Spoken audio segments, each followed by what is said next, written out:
इस तरह आप भिंडी काटेंगे, पूरा घर भी काटने नहीं बैठेगा, आप अकेले बैठ के काट लेंगे और झटपट काम हो जाएगा। जो है ना लैस पैदा हो जाता है, हालांकि ये लैस बहुत फ़ायदेमंद है, इसके अंदर इंसुलिन होती है, शुगर के पेशेंट के लिए बहुत अहम है, लेकिन नॉर्मली इसे पसंद नहीं किया जाता। ये कैसे दूर किया जाता है? अस्सलाम वालेकुम, उम्मीद है सब लोग खैरियत से होंगे। नॉर्मल घरों के अंदर इस तरह ग्लास मिरर जो है ना वो टूट जाता है, कि शीशे का ग्लास हो कहीं हो, और वो सारा शीशा जो है ना घर में जगह जगह बिखर जाता है, और थोड़ा सा पाँव में जो है वो चुभ जाए तो बहुत ज़्यादा पेन देता है।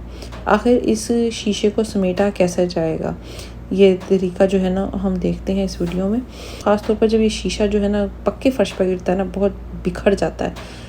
जैसा ग्लास टूट जाए तो पहले तो बात, जो मोटा मोटा शीशा है वो आप किसी डस्ट ट्रे वगैरह पर डाल के उठा लें।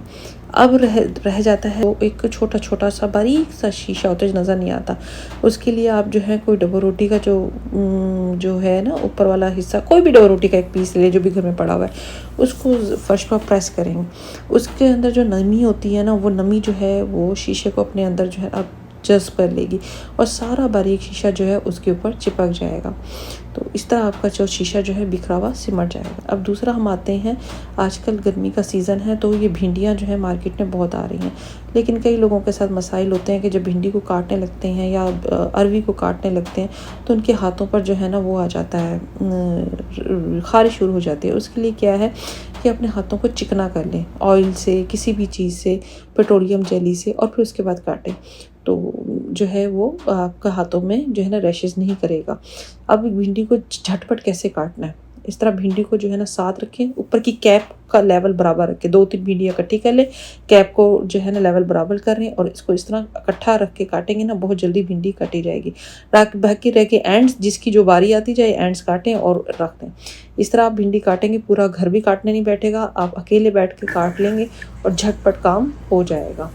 ये देखें, दोबारा फिर देखें वीडियो की तरफ गौर से। इस तरह मैंने 3 से 4 भिंडियों को लिया, उसके जस्ट ऊपर के हिस्से का लेवल बराबर रखा है मैंने, नीचे का कोई लेवल बराबर नहीं है, ऊपर के हिस्से को बराबर रखा। इसको मैंने काटा और अलहदा किया, और इसको जो है इस तरह करके हमने काटा तो जो है आसानी से वो भिंडी कट गई, और एंड जो है बाद में मैंने इसको निकाल दिया। ठीक है, अब भिंडी भी कट गई। अब सबसे बड़ा मरहला जो होता है, भिंडी के अंदर जो है ना लैस पैदा हो जाता है, हालांकि ये लैस बहुत फ़ायदेमंद है, इसके अंदर इंसुलिन होती है, शुगर के पेशेंट के लिए बहुत अहम है, लेकिन नॉर्मली इसे पसंद नहीं किया जाता। ये कैसे दूर किया जाता है? इसको दूर करने और भिंडी के अंदर मज़ीद फ्लेवर इन्हेंस करने के लिए हम क्या डालेंगे, इसके अंदर जो है ना पहले तो आप नमक डालें थोड़ा सा भिंडी की मुनासबत से, इसके अंदर जो है वो सोया सॉस डालें, और साथ हमने थोड़ा लेमन भी डाला था। इसको मिक्स करके 5 मिनट के लिए रख दें, ताकि ये जो है ना तमाम चीज़ें अच्छी तरह मिक्स हो जाएं।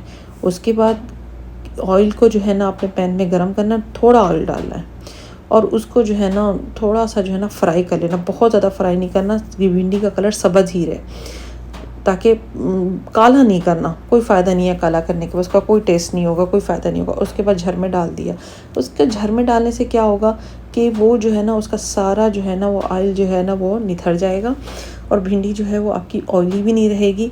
अपने तरीके से बनाएं, जैसे भी बनाना है, मसाला वगैरह भून के उसमें डालें, दम लगाएं, और मज़े से जो है ना ये आप खाएं। और मुझे इजाज़त दीजिए, अल्लाह हाफिज़।